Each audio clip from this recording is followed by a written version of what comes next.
নমস্কাৰ future focus Assam YouTube চেনেলটোৰ অন্য এটা ভিডিঅ' লৈ মই মনোৰঞ্জন হাজৰিকাই আপোনালোককে স্বাগতম জনালো। অলৰেডি আসাম পুলিচ ABUB লৈ আমি যেটো সেশন চলাই আছিলো আপোনালোকক বহু কেইটা ভিডিঅ' আগবঢ়োৱা হ'ল। যিসকলে এতিয়ালৈকে এই ভিডিঅ' কেইটা চোৱা নাই তেখেতলোকে এই ভিডিঅ' কেইটা ডেসক্ৰিপচনত লিংক আছে, গৈ চাই ল'ব পাৰে। আৰু আজি আসাম জিকেৰ কেইটামান ইম্পৰ্টেন্ট কুৱেশ্যন যিকেইটা পৰীক্ষাত অহাৰ সম্ভাৱনা অতি বেছি আৰু লগতে খুব ৰিপিটেড হয়, সেই কুৱেশ্যন কেইটামান লৈ আহিছো। গতিকে আপোনালোকে কমেন্ট সেকশনত কিমান স্কোৰ কৰিলে আপোনালোকে জনাব। মই যেতিয়া কৈ যাম তাৰ আগতে আপোনালোকে কেনে ধৰণে কুৱেশ্যনটো এনসাৰ দিব পাৰো সেই কথাটো ট্ৰাই কৰিব। গতিকে পলম নকৰি আহকচোন ভিডিঅ'টো আৰম্ভ কৰো। আজি ক্লাছটোৰ প্ৰথমটো question, the traditional Tai Ahom coronation ceremony of kings was known as. পৰম্পৰাগত টাই আহোম ৰজাৰ ৰাজ অভিষেক হিচাপে পৰিচিত। তলৰ কোনটো মানে টাই আহোম ৰজাৰ ৰাজ অভিষেক হিচাপে পৰিচিত? অপশ্যনসমূহৰ ভিতৰত শুদ্ধ উত্তৰটো অপশ্যন ডি, চিঙৰিত ঘৰত উঠা প্ৰথাটো টাই আহোমসকলৰ ৰাজ অভিষেকৰ এটা প্ৰথা আছিল। আৰু এই প্ৰথাটো কোনে? চুডাংফা বা বামুণী কোঁৱৰে এই প্ৰথাটো আৰম্ভ কৰিছিলে। কোনে? Chudangpha. Dhodar Ali was constructed during the reign of. Dhodar Ali দেশৰ ৰাজত্ব কালত নিৰ্মাণ কৰা হৈছিল। অপশ্যনসমূহৰ ভিতৰত মই ডাইৰেক্ট শুদ্ধ উত্তৰটো কৈ যাম, অপশ্যন ডি গদাধৰ সিংহ। গদাধৰ সিংহৰ ৰাজত্ব কালত ধুদৰ আলি নিৰ্মাণ কৰা হৈছিল। আৰু গদাধৰ সিংহৰ কি আহোম নামটো হৈ গ'ল কি? চুপাতফা। পৰৱৰ্তী প্ৰশ্নটো আৰু খুব ৰিপিটেড এটা question, who build the stone bridge over river Namdang. নামদাঙৰ ওপৰত শিলৰ দলং কোনে নিৰ্মাণ কৰিছিল? অপশ্যনসমূহৰ ভিতৰত শুদ্ধ উত্তৰটো অপশ্যন চি, ৰুদ্ৰসিংহ।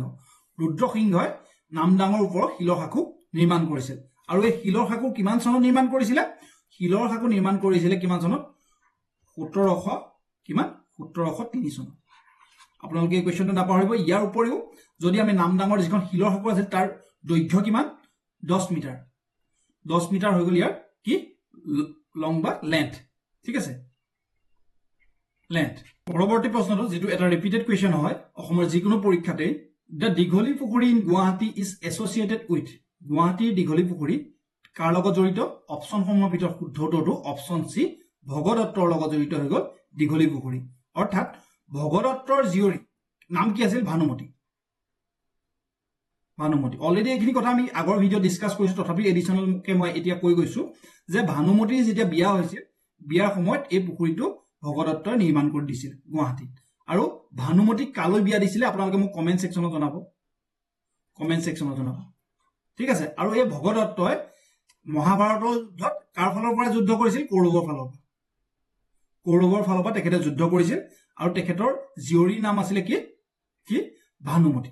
কথাটো ক্লিয়াৰ? আৰু ভানুমতীৰ স্মৃতি বা ভানুমতীৰ বিয়াত এই পুখুৰীটো খন্দাইছিলে। পৰৱৰ্তী প্ৰশ্নটো, Phorkantis is celebrated by which tribe. Phorkanti কোন জনগোষ্ঠীয়ে পালন কৰে? অপশ্যনসমূহৰ ভিতৰত শুদ্ধ উত্তৰটো হ'ল ৰাভা জনগোষ্ঠীয়ে। ৰাভা জনগোষ্ঠীয়ে ফৰকান্তি যিটো ফেষ্টিভেল আছে বা ফৰকান্তি যিটো ডান্স ফৰ্ম আছে সেই ডান্স ফৰ্মটো চেলিব্ৰেট কৰে।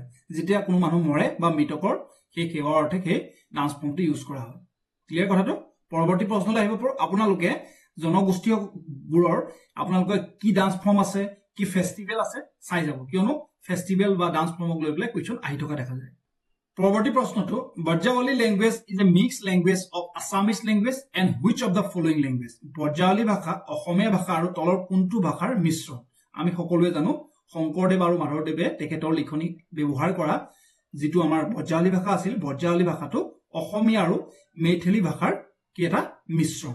গতিকে কথাটো ক্লিয়াৰ? শংকৰদেৱে আৰু মাধৱদেৱে তেখেতৰ লিখনিত ব্যৱহাৰ কৰা ব্ৰজাৱলী ভাষাটো অসমীয়া আৰু মৈথিলি ভাষাৰ এটা মিশ্ৰণ। পৰৱৰ্তী প্ৰশ্নটো খুব ৰিপিটেড কুৱেশ্যন, বাদুলা আটাৰ থান আৰু বাসুদেৱ থান আৰু located in which district of Assam. Badula আটাৰ থান আৰু বাসুদেৱ থান অসমৰ কোনখন জিলাত অৱস্থিত? অপশ্যনসমূহৰ ভিতৰত শুদ্ধ উত্তৰটো লখিমপুৰ। আপোনালোকে থান বা সত্ৰক লৈ প্ৰশ্ন আহি থকা দেখা যায়, গতিকে চাই যাব, কিয়নো প্ৰতিটো পৰীক্ষাত এটা নহয় এটা ৰিপিট হোৱা দেখা যায়। পৰৱৰ্তী প্ৰশ্নটো, হু এষ্টাব্লিছ দ্য বৰপেটা সত্ৰ। বৰপেটা সত্ৰ কোনে প্ৰতিষ্ঠা কৰিছিল? অপশ্যনসমূহৰ ভিতৰত শুদ্ধ উত্তৰটো অপশ্যন বি, মাধৱদেৱে এই বৰপেটা সত্ৰখন এষ্টাব্লিছ কৰিছিল। আৰু সত্ৰক লৈ কুৱেশ্যন আহে। গতিকে আপোনালোকে শংকৰদেৱ আৰু মাধৱদেৱে কোন কেইখন সত্ৰ নিৰ্মাণ কৰিছিলে ইণ্ডিভিজুৱেলকে আপোনালোকে চাই যাব। পৰৱৰ্তী প্ৰশ্নটো, যিটো আছাম পুলিচ এছআইত, অলৰেডি আছাম পুলিচ এছআইত কোনোবা এটা মানে বেটছত আহিছিল বা কোনোবা এটা ইয়েৰত আহিছিলে, গতিকে এতিয়ানো কনষ্টেবল ABUB আহিব নে নাহিব ক'ব নোৱাৰে। গতিকে আপোনালোকে ABUBৰ বাবে এইবোৰ কুৱেশ্যন চাই যোৱাটো অতি দৰকাৰ, যিহেতু কুৱেশ্যনৰ ষ্টেণ্ডাৰ্ডটো বাঢ়ি গৈ আছে। গতিকে এই কুৱেশ্যনবোৰ আপোনালোকে চাই যাব। Who gave the Kalaguru title to Bishnu Rabha.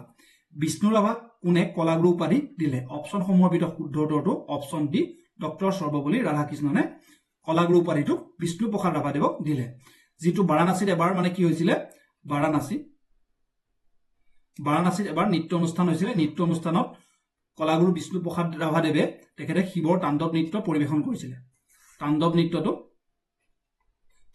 পৰিবেশন কৰিছিল আৰু এই নৃত্য দেখি তেখেতক কলাগুৰু উপাধিটো ডক্টৰ সৰ্বপল্লী ৰাধাকৃষ্ণন দেৱে দিছিল বুকছ এণ্ড অথৰক লৈ প্ৰশ্ন আহি থকা দেখা যায় এই প্ৰশ্নটো বুকছ এণ্ড অথৰক লৈ আহিলো who is the author of অঘৰী আত্মাৰ কাহিনী নামৰ গ্ৰন্থখনৰ লেখক কোন অপশ্যনসমূহৰ ভিতৰত শুদ্ধ উত্তৰটো সৈয়দ আব্দুল মালিক ঠিক আছে নে আপোনালোকে নিৰ্মল প্ৰভা বৰদলৈ হোমেন বৰগোহাঁই ভৱেন্দ্ৰনাথ শইকীয়া এখেতসকলৰ যি প্ৰসিদ্ধ গ্ৰন্থ আছে আপোনালোকে চাই যাবলৈ নাপাহৰিব কিয়নো ইয়াক লৈ প্ৰশ্ন প্ৰতিবাৰে ৰিপিট হোৱা দেখা যায় কবি বা প্ৰখ্যাত ব্যক্তিসকলৰ ছদ্মনামক লৈ প্ৰশ্ন আহি থকা দেখা যায় এটা প্ৰশ্ন লৈ আহিলো who is popularly known as ধনী কবি জনপ্ৰিয়ভাৱে ধনী কবি বুলি কাক জনা যায় আমি ধনী কবি কোন বুলি কোৱাৰ লগে লগে আমি ক'ব লাগিব ধনী কবি বিনন্দ